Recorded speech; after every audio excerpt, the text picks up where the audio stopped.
E aí, pessoal, bora começar aqui a resolução de mais uma questão de estequiometria. Essa daqui é do Enem 2010. A gente olha para a questão e já fica assustado, né? Porque essa é uma característica comum das questões do Enem, elas são questões bem extensas, mas a gente vai ver hoje que não precisa ter medo, é só a gente ler com calma que a resolução não é nada diferente do que a gente tem feito nas outras questões, é tudo simples. Tá? Então, ele diz: a composição média de uma bateria automotiva esgotada é de aproximadamente 32% de chumbo, 3% de óxido de chumbo, 17% de dióxido de chumbo e 36% de sulfato de chumbo. A média de massa da pasta residual de uma bateria usada é de 6 kg, onde 19% é de dióxido de chumbo, 60% de sulfato de chumbo e 21% de chumbo. Entre todos os compostos de chumbo presentes na pasta, o que mais preocupa é o sulfato de chumbo 2, pois nos processos pirometalúrgicos em que os compostos de chumbo, que são as placas das baterias, são fundidos, a conversão de sulfato em dióxido de enxofre, gás muito poluente. Para reduzir o problema nas emissões de dióxido de enxofre, a indústria pode utilizar uma planta mista, ou seja, utilizar o processo hidrometalúrgico para a dessulfuração antes da fusão do composto de chumbo. Nesse caso, a redução de sulfato presente no sulfato de chumbo é feita via lixiviação com solução de carbonato de sódio, 1 molar a 45 graus Celsius, em que se obtém o carbonato de chumbo 2 com rendimento de 91%. Vejam que ele está inserindo aqui para a gente o conceito de rendimento. Mais para frente a gente vai ver o que é isso. Após esse processo, o material segue para a fundição para obter o chumbo metálico. Aí ele deu aqui a reação para a gente, em que esse processo acontece. A gente sabe que em toda questão de estequiometria, a primeira coisa que eu preciso verificar é se a equação está balanceada. Nesse caso, ele facilitou para a gente, então a minha equação já está balanceada.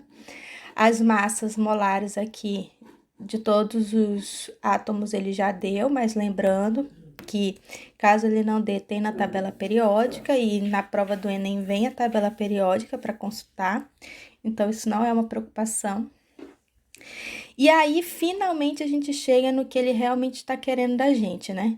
Segundo as condições do processo apresentado para obtenção do carbonato de chumbo 2, por meio da lixiviação por carbonato de sódio e considerando uma massa de pasta residual de uma bateria de 6 kg, qual a quantidade aproximada em quilograma de carbonato de chumbo é obtida? Então, vejam que é um texto grande, mas a gente vai seguir aquilo que eu já ensinei nas questões anteriores. A gente tem que se fixar em o que ele quer e o que ele me deu. Então, primeiro, o que ele quer?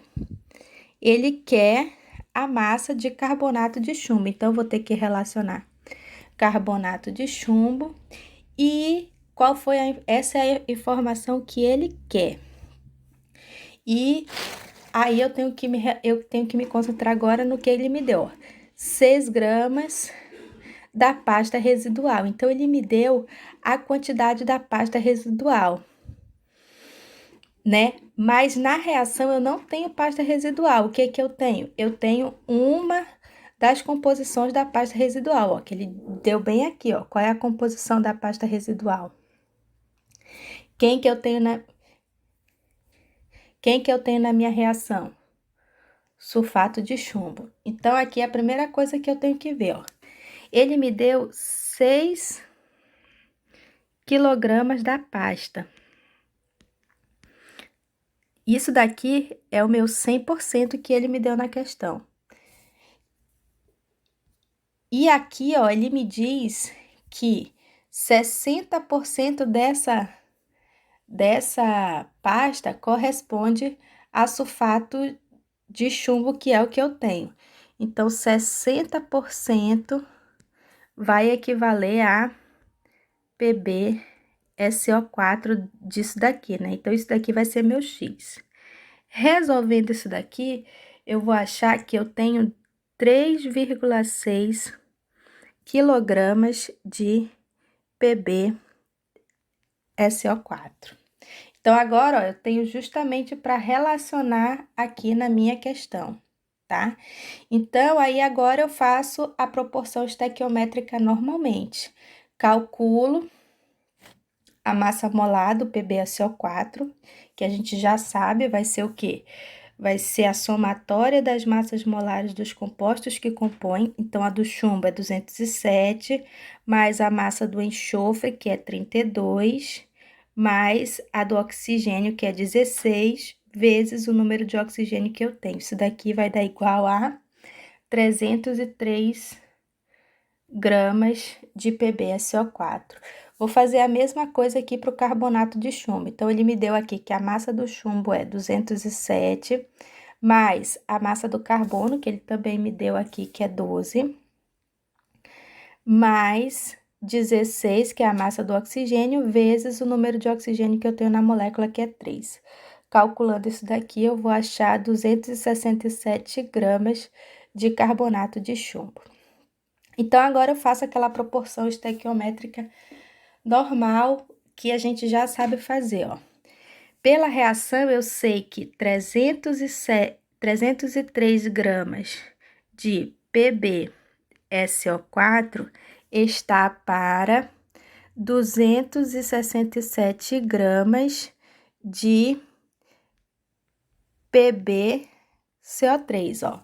Saindo da informação que ele me deu para a informação que ele quer que eu chegue. Nisso, eu sei que tem quanto no processo? 3,6 quilogramas de PbSO4. Isso daqui tudo vai estar para Y. Fazendo esse cálculo aí, eu sei que Y vai ser igual a 3,17 quilogramas de PbCO3.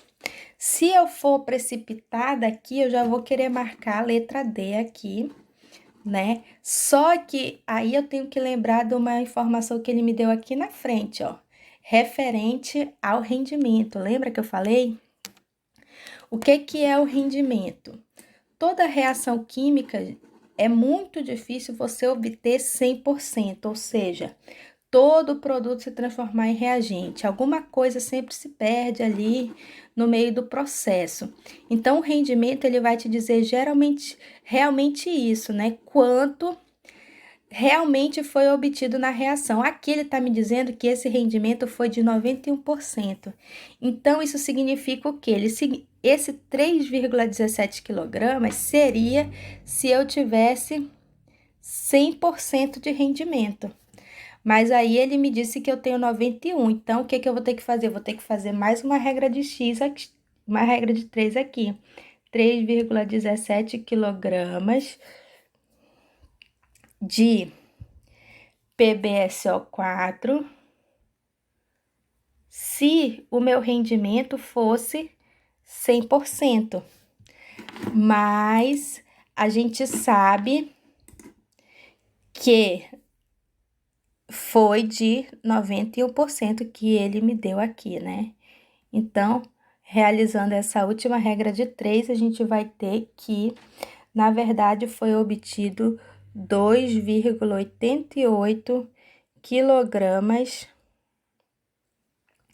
de PbCO3, que é CO3, desculpa. E aí, agora sim, a gente obteve o resultado. E aí, se eu olhar lá nas alternativas, eu vou marcar letra C, né? Então, é uma questão extensa, mas a gente vê que não é uma questão difícil.